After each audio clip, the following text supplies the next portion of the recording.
तो चलिए बच्चों अब हम आपको बताते हैं कि अभी तो मैंने आपको राइबोज शुगर में जो सिंथेसिस बताया था, अब मैं आपको डीऑक्सी राइबोज शुगर में जो आपका जो एडिनोसिन जो बेस होता है उसमें कैसे सिंथेसिस होता है।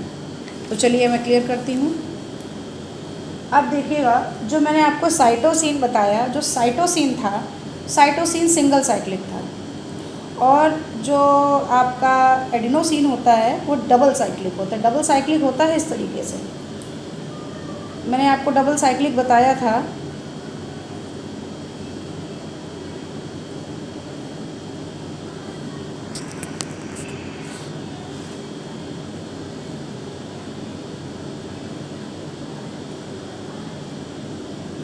ये स्ट्रक्चर कुछ ऐसा था, इस टाइप का स्ट्रक्चर था।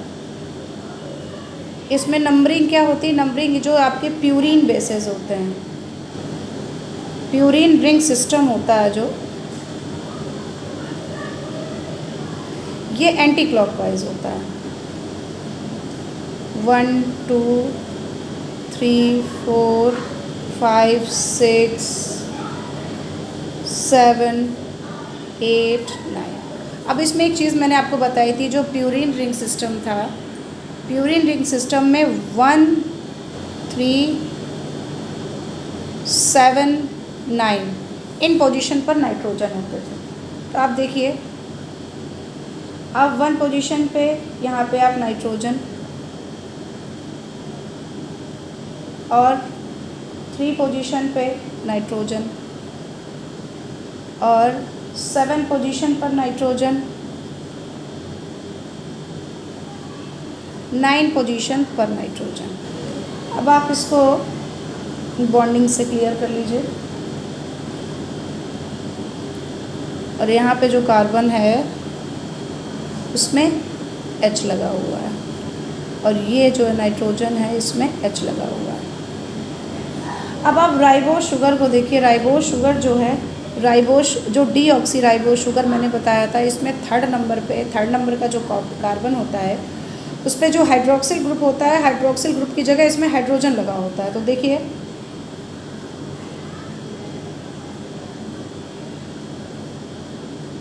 ये जो फर्स्ट नंबर वाला था इस पे तो आपका ये हाइड्रोक्सिल था, और ये जो आपका सेकंड नंबर का था इसमें क्या था, नीचे हाइड्रोक्सिल ग्रुप, इसमें नीचे हाइड्रोक्सिल ग्रुप लगे होते तो, लेकिन इसमें हाइड्रोजन।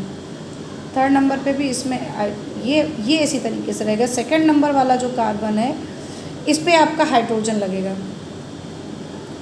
और HCH2OH। अब आपका जो फास्फोडाइस्टर बॉन्ड है,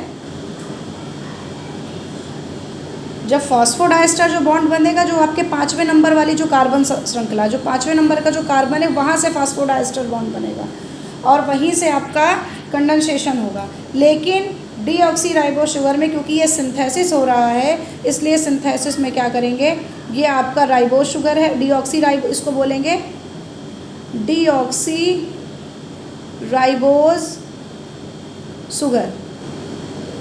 अब ये जब क्रिया करेगी, ये हाइड्रोजन और ये तो रिमूव हो गया। अब यहीं से ये जो आपका बॉन्ड है ग्लाइकोसिडिक बॉन्ड, ग्लाइकोसिडिक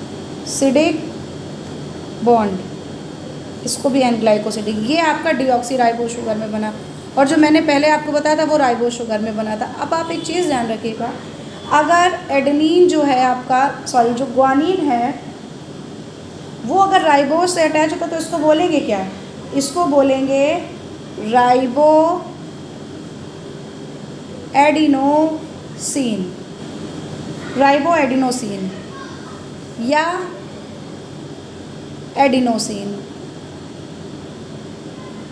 और जो मैंने अभी आपको बताया था, इसका आपका जो स्ट्रक्चर था, ये मैंने साइटोसिन में जो राइबोज शुगर का जो बताया था, तो इसको हम लोग क्या बोलेंगे, राइबोसाइटिडीन। इसको हम लोग बोलेंगे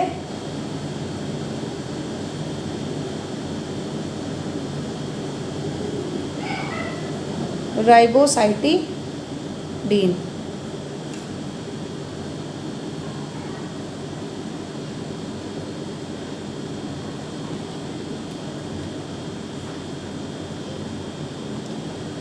तो ये आपको समझ में आ गया होगा किस तरीके से ग्लाइकोसिडिक जो ये आपके हैं, ये आपका डीऑक्सी राइबोसाइटिडीन, क्योंकि ये आपकी डीऑक्सी तो इसको बोलेंगे डीऑक्सी राइबोसाइटिडीन, क्योंकि अगर ये राइबो शुगर के साथ होता है राइबोसाइटिडीन, अगर ये डीऑक्सी राइबो शुगर के साथ होता है तो राइबो एडिनोसिन। तो चलिए अब हम आगे इसको क्लियर करेंगे। ये तो आपका ये हो गया कि किस तरीके से एन ग्लाइकोसिडिक बॉन्ड जो होता है वो बनता है। ये राइबो एडिनो ये पेंटोस शुगर जो थी ये क्योंकि डीऑक्सी राइबो शुगर है तो इसको एडिनोसिन नहीं बोलेंगे, इसको बोलेंगे डीऑक्सी एडिनोसिन, क्योंकि ये डीऑक्सी राइबो शुगर, अगर वो राइबो शुगर थी उसमें बोलेंगे राइबोसाइटिडीन, इसको बोलेंगे डीऑक्सी एडिनोसिन या एडिनोसिन। तो बच्चों, अगर आपको ये वीडियो पसंद आया हो तो कृपया इसे ज़्यादा से ज़्यादा लिंक, शेयर और सब्सक्राइब कीजिए। और मेरा चैनल है माई वर्ल्ड, वो आपका जो चैनल है वो है bio world by Uma ma'am. धन्यवाद।